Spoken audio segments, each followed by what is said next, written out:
Hi future affairs. Today current affairs.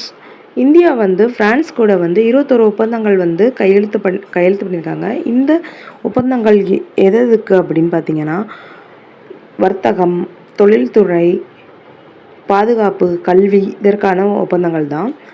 France அதிபர் Emmanuel Macron அவர் நம்ம உச்சி மாநாட்டில் ஏஐ உச்சி மாநாட்டில் பங்கேற்கிறதுக்காக இந்தியா வந்திருக்காரு. அப்போ தான் இந்த ஒப்பந்தங்கள் கையெழுத்தாயிருக்கு.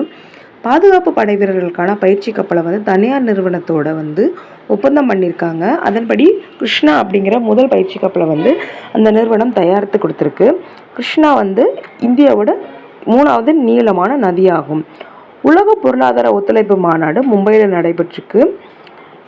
ராஜஸ்தானில் பாக் மகோத்சவம் அப்படிங்கிற ஒரு கலாச்சார திருவிழா நடைபெற்றுள்ளது.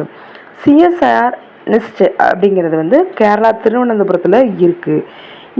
இந்த அமைப்பு என்ன பண்ணியிருக்கு அப்படின்னா, டிசைனர் அரிசி அப்படிங்கிறத தயாரிச்சிருக்கு. இதில் அதிகப்படியான விட்டமின் B12, விட்டமின் A சத்துக்கள் இருக்குது. முக்கியமாக GI அப்படிங்கிற சர்க்கரை அளவு கம்மியாக இருக்குது. இதன் மூலம் இது சர்க்கரை நோயாளிகளுக்கு ஒரு பிரசாதமாகும்.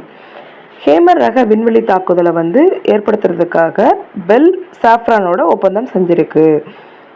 எந்தெந்த துறைக்கு எவ்வளவு நிதி ஒதுக்கீடு அப்படிங்கிறத இந்த இதில் பார்க்கலாம்.